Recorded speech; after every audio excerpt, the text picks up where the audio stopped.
യേശുക്രിസ്തുവിന്റെ പരിശുദ്ധമായ നാമത്തിൽ എല്ലാ പ്രിയപ്പെട്ടവർക്കും മോർണിംഗ് ഡ്യൂവിന്റെ പുതിയൊരു പ്രഭാത വചന ധ്യാനത്തിലേക്ക് സ്വാഗതം. കഴിഞ്ഞ ദിവസങ്ങളിൽ നമുക്ക് വളരെ അനുഗ്രഹിക്കപ്പെട്ട ആത്മീക വചനചിന്തയിലൂടെ കടന്നുപോകാൻ തക്കവണ്ണം ദൈവം നമ്മെ സഹായിച്ചല്ലോ. നമ്മൾ ഈ ദിവസങ്ങൾ ചിന്തിക്കുന്നതായ വേദഭാഗം റോമാലേഖനം 8-ാം അധ്യായം അതിൻ്റെ 28 മുതലുള്ള വാക്യങ്ങളാണ്. ഞാൻ ആ വാക്യം ഒന്നുകൂടെ വായിക്കുന്നു. പക്ഷേ ഇന്ന് നമ്മൾ അടുത്ത വാക്യത്തിലേക്ക് കടക്കുന്നതാണ്.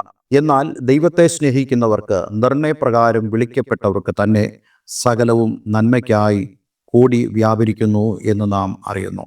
നമുക്കെല്ലാവർക്കും ഈ വാക്യത്തിൻ്റെ പശ്ചാത്തലം അറിയാം. റോമിലുള്ള ആളുകൾക്ക് അല്ലെങ്കിൽ റോമിലുള്ള വിശ്വാസികളായ ആളുകൾക്ക് എഴുതുന്നതായ ഒരു ലേഖനമാണ് റോമാലേഖനം. ഈ റോമാലേഖനം 8-ാം അധ്യായം അതിൻ്റെ 28-ാമത്തെ വാക്യത്തിൽ അപ്പോസ്തലൻ പൗലോസ് അവരോട് സംസാരിക്കുമ്പോൾ നാം അറിയുന്നു, അതായത് നമ്മളുടെ അനുഭവത്തിൽ നിന്ന് നമ്മൾ അറിയുന്നുവല്ലോ, അതായത് അവിടെയുള്ള ആളുകളും അപ്പോസ്തലൻ പൗലോസ് തന്നെയും അവർക്ക് പൂർണ്ണമായിട്ടുള്ള ഒരു ഉറപ്പുണ്ട്, ഞങ്ങൾ ദൈവത്തെ സ്നേഹിക്കുന്നു എന്നുള്ളതും അതേപോലെ തന്നെ ദൈവം തൻ്റെ ഉദ്ദേശത്താൽ തങ്ങളെ വിളിച്ചു എന്നും. അങ്ങനെയുള്ളവർക്ക് സംഭവിക്കുന്നതായ കാര്യങ്ങൾ, അതായത് പലപ്പോഴും നമുക്കറിയാം അപ്പോസ്തലൻ പൗലോസ് ആകട്ടെ മറ്റ് അപ്പോസ്തലന്മാരാകട്ടെ പല സഭകളെയും ആശ്വസിപ്പിക്കുമ്പോൾ അവർ കടന്നുപോകുന്നതായ പ്രതിസന്ധി ഘട്ടങ്ങളെ സൂചിപ്പിച്ചുകൊണ്ടാണ് ആശ്വസിപ്പിക്കുന്നത്. അപ്പോഴെല്ലാം തന്നെ ഈ അപ്പോസ്തലന്മാർ പറയുന്നതായ ഒരു കാര്യം, ഇതെല്ലാം തന്നെ ദൈവം നന്മയ്ക്കായി കൂടി വ്യാപരിപ്പിക്കും. ഇതേ ഒരു കാര്യം തന്നെയാണ് നമ്മൾ പറയേണ്ടത്. കേവലം ദൈവം ചെയ്യാൻ പോകുന്ന ഒരു കാര്യത്തെക്കുറിച്ച് മാത്രമല്ല ഇവിടെ പൗലോസ് പറയുന്നത്, മറിച്ച് നമ്മൾ ഓരോരുത്തരും, അതായത് റോമിലുള്ളതായ സഭയും അതേ ഈ അപ്പോസ്തലന്മാരും ഇന്ന് ഈ വർത്തമാന കാലത്ത് ജീവിച്ചിരിക്കുന്നവരായി നമുക്കും അറിയാം, നമ്മുടെ ജീവിതത്തിൽ സംഭവിക്കുന്ന കാര്യങ്ങളെല്ലാം തന്നെ നന്മയ്ക്കായി കൂടി വ്യാപരിക്കും. പക്ഷെ ഇവിടുത്തെ ഒരു പ്രധാനപ്പെട്ട ഊന്നൽ എന്ന് പറയുന്നത് നമ്മൾ ദൈവത്തെ സ്നേഹിക്കണം എന്നുള്ളതാണ്. അതേപോലെ തന്നെ ദൈവത്തിൻ്റെ വിളി നമ്മൾ ഉറപ്പാക്കണം എന്നുള്ളതാണ്. അതുകൊണ്ട് ഇന്നെന്നെ കേൾക്കുന്ന പ്രിയമുള്ളവരെ, നമ്മുടെ ജീവിതത്തിൽ ഏറ്റവും പ്രധാനപ്പെട്ട ഒരു കാര്യം, ദൈവം എന്നെ തൻ്റെ ഇഷ്ടപ്രകാരം, തൻ്റെ ഉദ്ദേശപ്രകാരം, തൻ്റെ ഹിതപ്രകാരം വിളിച്ചു എന്നുള്ള പൂർണ്ണ നിശ്ചയം നമുക്കുണ്ടായിരിക്കണം. എന്ന് മാത്രമല്ല, ആ വിളിച്ചതായ ദൈവത്തെ നമ്മൾ സ്നേഹിക്കണം.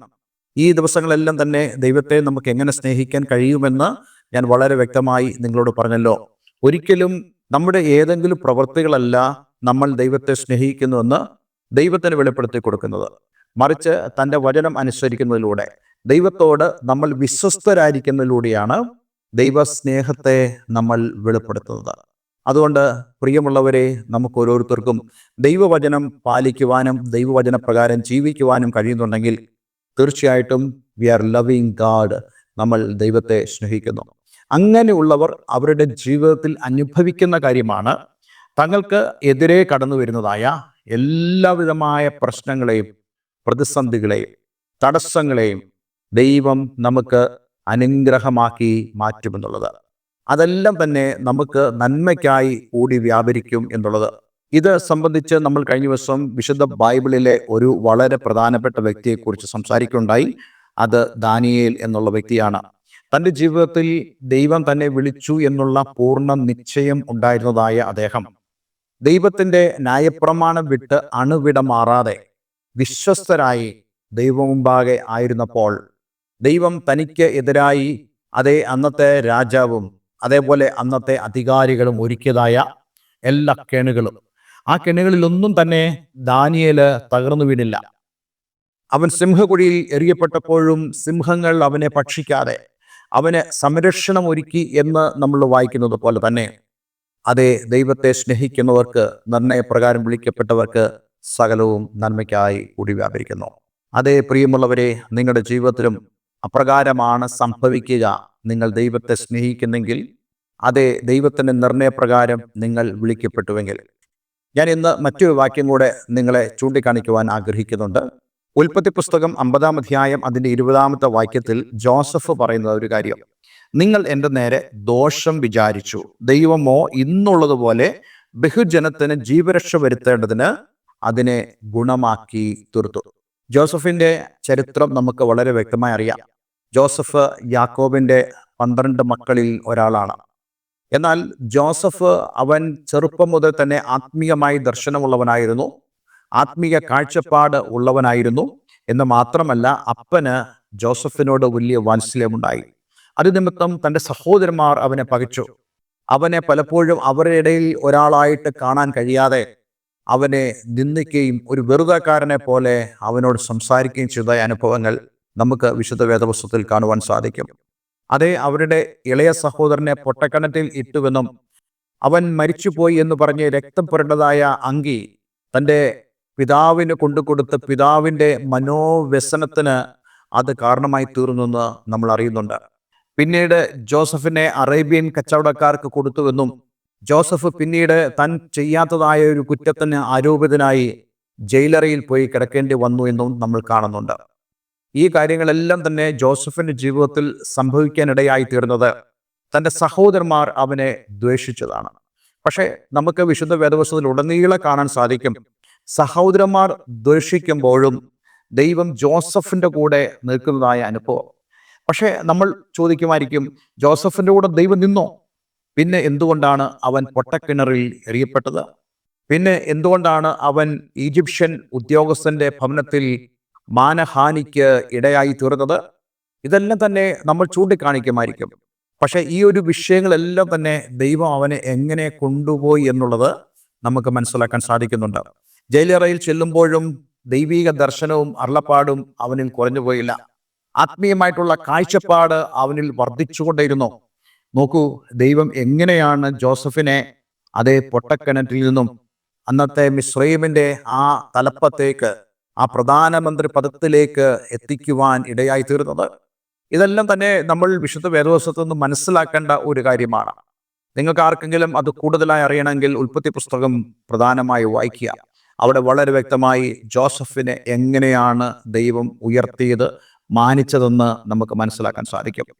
അങ്ങനെ ഒരിക്കൽ ആ ദേശം മുഴുവനും ക്ഷാമമുണ്ടായ സമയത്ത് അതേ ജോസഫിന്റെ സഹോദരന്മാർ ധാന്യം മിസ്രയീമിലുണ്ടെന്നറിഞ്ഞ് അവിടേക്ക് വന്നപ്പോൾ അതേ ജോസഫ് ഈ സഹോദരന്മാരെ തിരിച്ചറിഞ്ഞിട്ട് ഈ സഹോദരന്മാരോട് പറയുന്നു.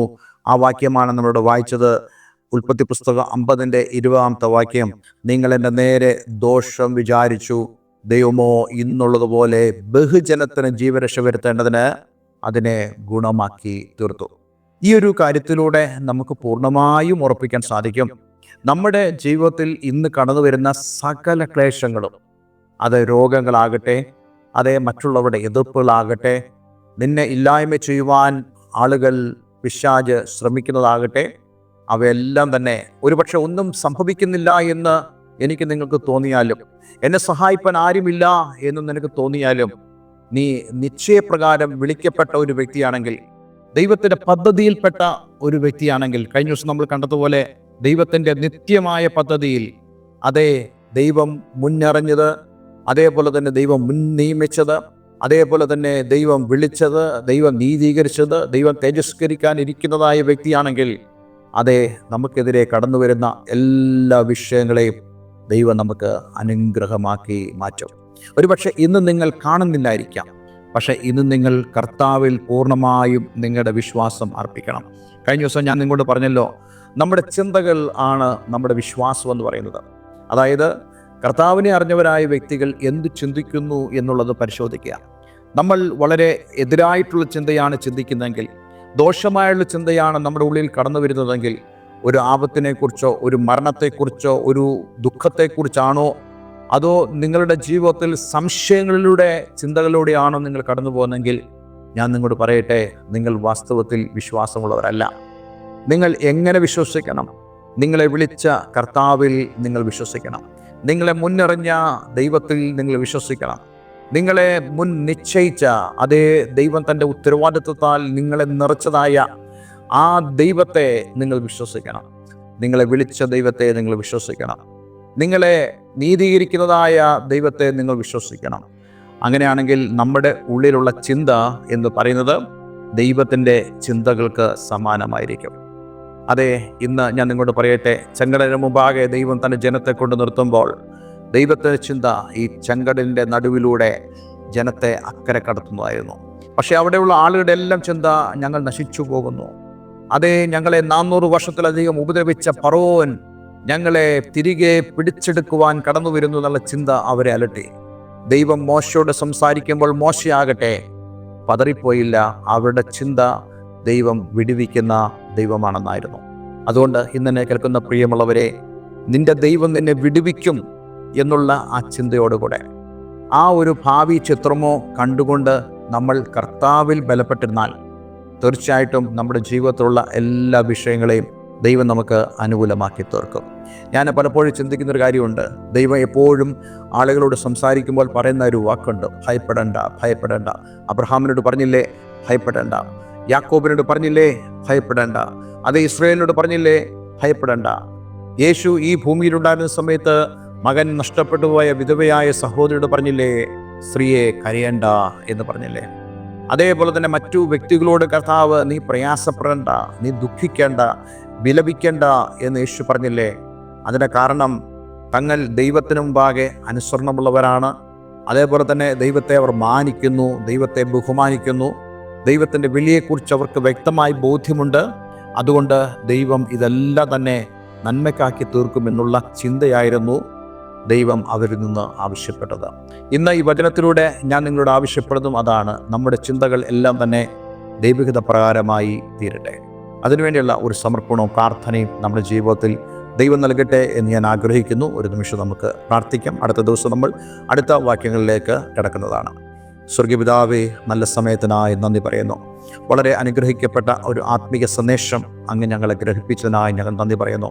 ഈ വചനം കേട്ട ഏവരെയും ഞാൻ യേശുവിൻ്റെ നാമത്തിൽ അനുഗ്രഹിക്കുന്നു. കർത്താവേ, വാസ്തവമായിട്ടും ഞങ്ങളുടെ ചിന്തകൾ എല്ലാം തന്നെ ദൈവ ഇഷ്ടപ്രകാരമായിരിക്കാൻ, ദൈവത്തിൻ്റെ ഹിതം അറിഞ്ഞുള്ളതായി ഇരിപ്പാൻ, ഭയപ്പെടേണ്ട, കരയേണ്ട എന്ന് പറയുമ്പോൾ ഞങ്ങളുടെ ജീവിതത്തിൽ പലപ്പോഴും ഞങ്ങൾ കരയുന്നവരാണ്, ഞങ്ങൾ ഭയപ്പെട്ടു പോകുന്നവരാണ്. എന്നാൽ കർത്താവിൽ പൂർണ്ണമായി വിശ്വസിച്ച് മുന്നോട്ട് പോകുവാൻ ഞങ്ങളെല്ലാവരെയും അങ്ങ് സഹായിക്കണമെന്ന് പ്രാർത്ഥിക്കുന്നു. പ്രാർത്ഥന കേട്ടതിന് നന്ദി. യേശു ക്രിസ്തുവിൻ നാമത്തിൽ തന്നെ. ആമേൻ, ആമേൻ. ഇന്നത്തെ വേദവചനം നിങ്ങളുടെ ജീവിതത്തിൽ വളരെ അനുഗ്രഹപ്രദമായി തീർന്നു എന്ന് ഞാൻ വിശ്വസിക്കുന്നു. തീർച്ചയായിട്ടും ഈ സ്ക്രീനിൽ കാണുന്ന ഫോൺ നമ്പറുകളിൽ ഞങ്ങളെ വിളിക്കാവുന്നതാണ്. നിങ്ങളുടെ പ്രാർത്ഥന വിഷയങ്ങളെ ഞങ്ങളെ അറിയിക്കുക. നിങ്ങൾക്ക് ആത്മീയമായ കൂട്ടായ്മയ്ക്ക് താല്പര്യമുണ്ടെങ്കിൽ അതിനും ഞങ്ങളെ വിളിക്കാവുന്നതാണ്. എല്ലാവരും ദൈവം അനുഗ്രഹിക്കട്ടെ. Have A nice day. God bless you all.